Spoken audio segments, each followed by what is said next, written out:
Hey guys, so today's video is actually part 2 of my Rilakkuma bento box tutorial. If you haven't already seen part 1 where I made this little box right here, then you can click this annotation or I will leave a link in the video description so you can go and watch that first. But right now I'm going to be showing you guys how to make the food to go inside. I did read through all of you guys' suggestions on my last video and I picked my favourites, and so that's what we're going to be making today. First I'm going to show you this little hot dog octopus, then these little onigiris, these vegetables, and finally this sushi. So I'm sorry if this video is really long. I tried to make it as quick and simple as I could, and yeah, I hope you guys like it.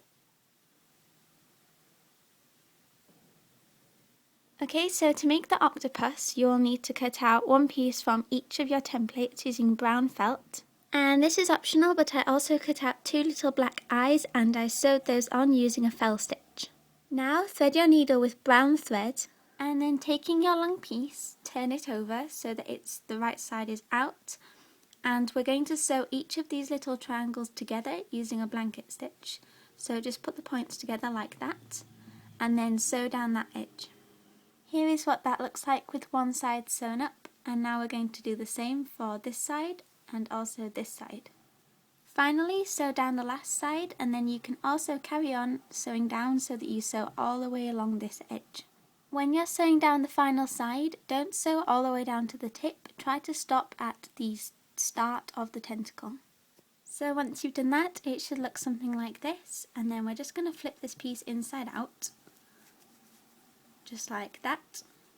And as you can see, it's starting to look like a little octopus. So now what we're going to do is we're going to take this flower piece that we cut out earlier and just place the octopus on top, and then using a blanket stitch and a brown thread, we're going to start to sew all the way around.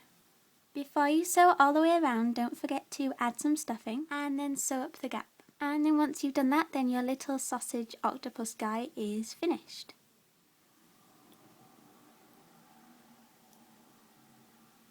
To make the onigiri, use your template to cut out 2 pieces from white felt. You will also need to cut out a short strip like this using black felt. Now thread your needle with black thread, and then taking your black strip, place it at the bottom of one of your white pieces. If you prefer, you can do it on top, but that's completely up to you.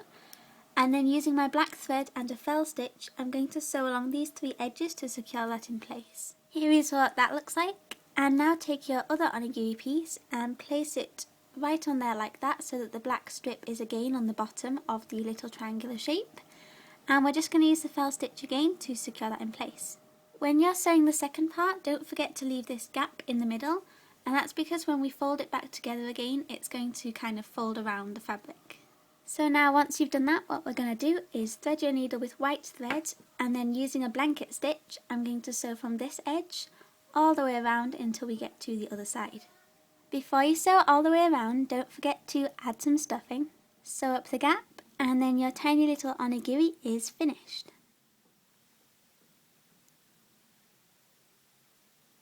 So for the vegetables, I decided to make some peas in a pod, some broccoli, and some little star-shaped carrots. So you will need to cut out 2 pieces from each of these templates in these colours.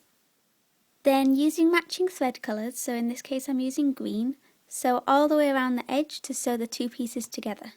If you like, you can add some stuffing and then sew up the gap. Do the same thing for all of your vegetable pieces and you should get something like this. Of course you can make as many of each piece as you like, but remember that the box is quite small, so I wouldn't make too many, otherwise they won't all fit. Finally, to make the sushi, cut 1 piece from this template and 2 pieces from this template from white felt. To make the inside of the sushi, I'm going to be using fabric paint, but if you prefer, you can just use felt or embroidery to make the inside part instead. Here is what that looks like. And now while I'm waiting for that to dry, I'm going to use my black thread to embroider some little stitches on this long piece, and that's going to be for the sesame seeds. Here is what that looks like. And now thread your needle with white thread, and placing the 2 ends together, use your white thread and a fell stitch to secure that in place. Finally, take your top and bottom pieces and sew them onto this side piece using a blanket stitch. Add some stuffing and then your little sushi is finished. And then once you've done that, then we are finished. So I really hope you guys enjoyed this tutorial. I had a lot of fun making it.